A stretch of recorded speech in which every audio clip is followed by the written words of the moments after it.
ಆ big boss ಮನೆ ಬಗ್ಗೆ ಹೇಳ್ಬೇಕಾದ್ರೆ ಹೊರಗಿಂದ ನೋಡ್ಬೇಕಾರೆ ಅಲ್ಲಿ ಹೇಳ್ಕೊಡ್ತಾರ ಅದ್ ಕೊಡ್ತಾರ ಇದ್ ಕೊಡ್ತಾರ.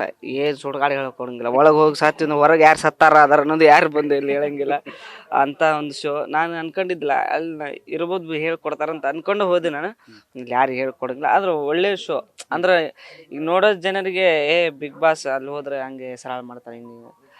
ಆದ್ರೆ ಅಲ್ಲಿ ಹೋದ್ರೆ ಒಂದು ನಮ್ದು ಜೀವನದ ಮುಂದಲ್ ಪಾಠ ಕಲಿಯಂತ ಒಂದು ದೊಡ್ಡ ವೇದಿಕೆ ಅದ. ಅದ್ ಈಗ ಒಂಥರ ಒಬ್ಬ ದೊಡ್ಡ ಫಿಲ್ಮ್ ಸ್ಟಾರ್ ಇರ್ತಾರಲ್ಲ ಅವ್ರಿಗಿಂತ ಜಾಸ್ತಿ ನಿಂಗೆ ಫಾಲೋವರ್ಸ್ ಅದಾರ. 5 ಕೋಟಿ ಓಟ್ ಬಿದ್ದವ್ ನಿಮಗೆ. ಏನು ಹೇಳ್ತೀರಿ ಕರ್ನಾಟಕ ಜನತೆಗೆ? ನನಗೆ 5 ಕೋಟಿ ನನಗೆ ಓಟ್ ಬಿದ್ದು ಅಂತ ನನಗೆ ಇದುವರೆಗೂ ನಂಬಕ್ಕಾಗವಲ್ರಿ.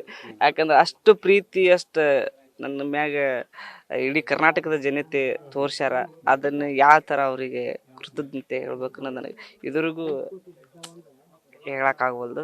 ನನಗೆ 5 ಕೋಟಿ ಅಲ್ಲಿ ಅವತ್ತು 5 ಕೋಟಿ ಓಟ್ ಬಿದ್ದವ ಅಂದ ಕೂಟ್ಲಾಗ ಅಯ್ಯೋ ನಮಗೆಲ್ಲಿ ಬೀಳ್ಬೇಕು ಬಿಡು, ಚಲೋ ಆಡ್ದಾರಿಗೆ ಬಿದ್ದವು ಅಂತ ಅನ್ಕೊಂಡಿದ್ದೆ ನಾನು. ಅದು ಹೊರಗೆ ಬಂದು ನೋಡಿದ್ರೆ ನಾನು ಚಲೋ ಆಡೀನಿಲ್ಲ. ಆಮೇಲೆ ಗೊತ್ತಾಯ್ತು ನನಗೆ ಬಿದ್ದವು ಅಂತೇಳಿ. ಭಾರಿ ಖುಷಿ ಆಯ್ತು, ಭಾರಿ ಖುಷಿ ಆಯ್ತು.